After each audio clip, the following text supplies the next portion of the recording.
ሰላም ጤና ይስጥልኝ ውድ የሐሴት ስፖርት አድማጮች። አርሰናልን ለፍጻሜ ያበቃው ትልቁ የውድድር መድረክ የሆነው የአውሮፓ ቻምፒየንስ ሊግ የግማሽ ፍጻሜ ወሳኝ የመልስ መርሃ ግብር በዛሬው ዕለት ሌላኛውን የፍጻሜ ተፋላሚ ለመለየት በፓሪስ ሰን ጀርመንና በባየር ሙኒክ መካከል ይከናወናል። ስለ ጨዋታው ቅድመ ዳሰሳ ለእናንተ ለውድ አድማጮቻችን በአማረና በተዋበ አቀራረብ ይዤ ቀርብ ያለው አብራችሁ ይቆዩ።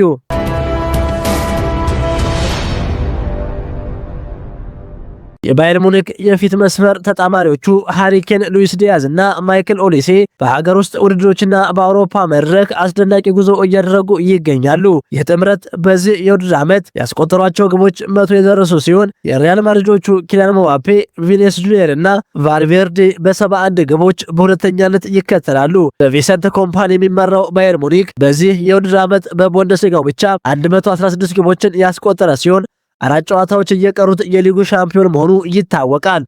በአውሮፓ ቻምፒየንስ ሊግ ግማሽ ፍጻሜ ላይ የሚገኘው የጀርመኑ ክለብ ባየር ሙኒክ በአስፈሪ የማጥቃት እንቅስቃሴ ለተጋጣሚዎቹ የተከላካይ መስመር ፈተና ሆኖ ቀጥሏል። በውድድሩ በዚህ ዓመት እስካሁን ባደረጋቸው 13 ጨዋታዎች በሃሪ ኬን፣ ዲያዝ እና ኦሊሴ የሚመራው የሙኒክ የፊት መስመር በተጋጣሚዎቹ ላይ 41 ግቦችን አስቆጥሯል።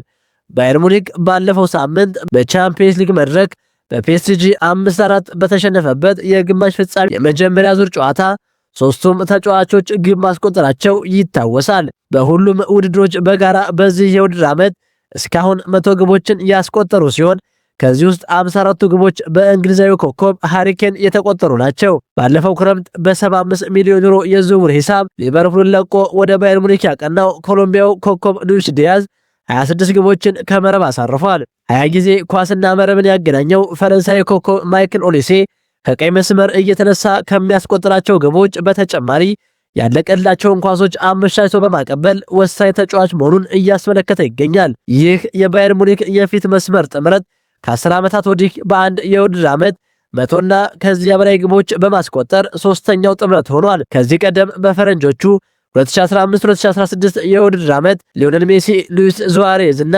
ኔይማር በባርሴሎና 131 እንዲሁም ክርስቲያኖ ሮናልዶ፣ ካሪም ቤንዘማ እና ጋሪዝ ቤል በሪያል ማድሪድ በጋራ 100 ግቦችን ማስቆጠር ችለዋል። ሙኒክ በቻምፒየንስ ሊግ ለሰባተኛ ጊዜ ቻምፒዮንነት እያለመ ወደ ፍጻሜው ለመሻገር በሚያደርገው ጉዞ በዛሬው ምሽት የግማሽ ፍጻሜ የመልስ ጨዋታ የሶስቱ ተጫዋቾች ሚና ከወዲሁ ይጠበቃል። በአውሮፓ ቻምፒየንስ ሊግ የ2025-26 የውድድር ዓመት የግማሽ ፍጻሜ የመልስ አጓጊ መርሃ ግብር በአሊያንዝ አሬና የጀርመኑ ባየር ሙኒክ ከፈረንሳዩ ፒኤስጂ ጋር ዛሬ ምሽት 4 ሰዓት ላይ የሚያደርጉትን ተጠባቂ ጨዋታ ዓለም በጉጉት ይጠብቀዋል። ሁለቱ ቡድኖች በመጀመሪያው ዙር ፓሪስ ላይ እጅግ አዝናኝ በነበረው ጨዋታ ፒኤስጂ ባየር ሙኒክን 5-4 ያሸነፈ ሲሆን ዛሬ የትኛው ቡድን ወደ ፍጻሜ ያልፋል? ባየር ሙኒክ ወይስ ፒኤስጂ?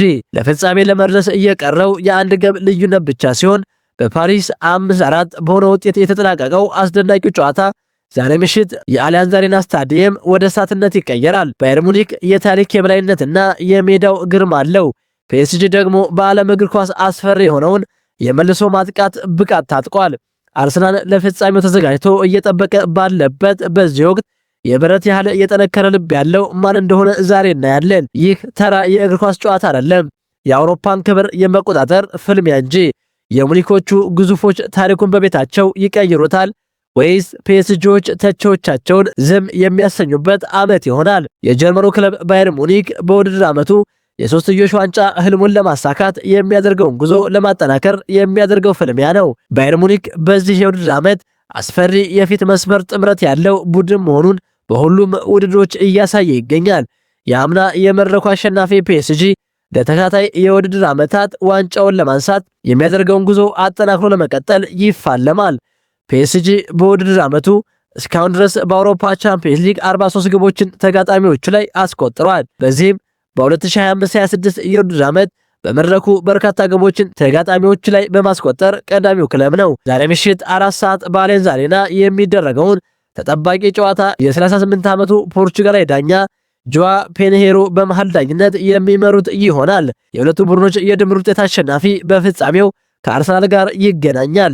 አርሰናል አትሌቲኮ ማድሪድን በድምር ውጤት 2-1 በማሸነፍ ከ20 ዓመታት በኋላ የአውሮፓ ቻምፒየንስ ሊግ የፍጻሜ ተፋላሚ መሆኑን ማረጋገጡ ይታወቃል። በአውሮፓ ቻምፒየንስ ሊግ ታሪክ በደርሶ መልስ ጨዋታ ብዙ ጎል የተቆጠረበት ጨዋታ በፍራንክፈርትና ሬንጀርስ መካከል የተካሄደው የ1959-1960 ሲሆን በጊዜው 16 ግቦች ተቆጥረው ነበር። የሁለቱም ቡድን አሰልጣኞች የሆኑት ቪንሰንት ኮምፓኒና ሉዊስ ኤንሪኬ ካለፈው ሳምንት ጨዋታ የአቀራረብ ለውጥ እንደማይኖራቸው መናገራቸውን ተከትሎ ምናልባትም የዛሬው መርሃ ግብር በደርሶ መልስ ጨዋታ ብዙ ግብ የተቆጠረበት ሊሆን እንደሚችል ይታመናል። ለፍጻሜ ለማለፍ በሁለት ጎል ልዩነት ማሸነፍ የሚጠበቅበት ባየር ሙኒክ ጨዋታውን ለማሸነፍ በኦፕታ በኩል የ52.7% እድል ተሰጥቶታል። ነገር ግን በመጀመሪያው ዙር 5 ጎሎችን አስቆጥሮ ወደ ቀጣዩ ዙር ማለፍ የተሳነው አንድ ቡድን ብቻ መሆኑ ለፒኤስጂ መልካም ዜና ነው ተብሏል። በ2016-17 የውድድር ዘመን ማንቸስተር ሲቲ በመጀመሪያው ዙር ሞናኮን 5-3 ማሸነፍ ቢችልም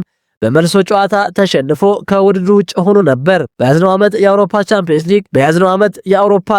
ሊግ መድረክ ፒኤስጂ 43 ጎሎችን እንዲሁም ባየር ሙኒክ 42 ጎሎችን ያስቆጠሩ ሲሆን ባርሴሎና በ1999 ያስመዘገበውን 45 ጎል ሪከርድ ለመስበር እድል አላቸው።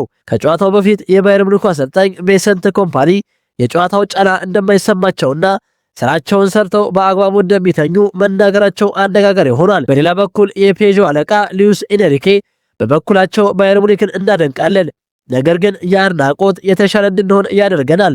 አስደናቂ የእግር ኳስ ጨዋታ የሚጫወት ቡድንን ለማሸነፍ እንፈልጋለን ሲሉ ተናግረዋል። በሙኒክ በኩል ግናብሪና ራፋኤል ጉሬሮ፣ በፔዤ በኩል ደግሞ አሽራፍ ሐኪሚና ሉካስ ቼቫሊዮ ጨዋታው በጉዳት እንደሚያመልጣቸው ተረጋግጧል። የሁለቱ ቡድኖች አሸናፊ በፍጻሜው ቡዳፔስት ላይ የእንግሊዙ አርሰናልን ይገጥማሉ።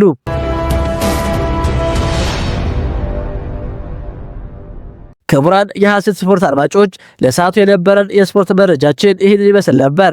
ሐሳባቸውን በኮሜንት አጋሩኝ። ለሌሎችም እንዲደርስ ሼር አድርጉት። ቸር ተመኘን።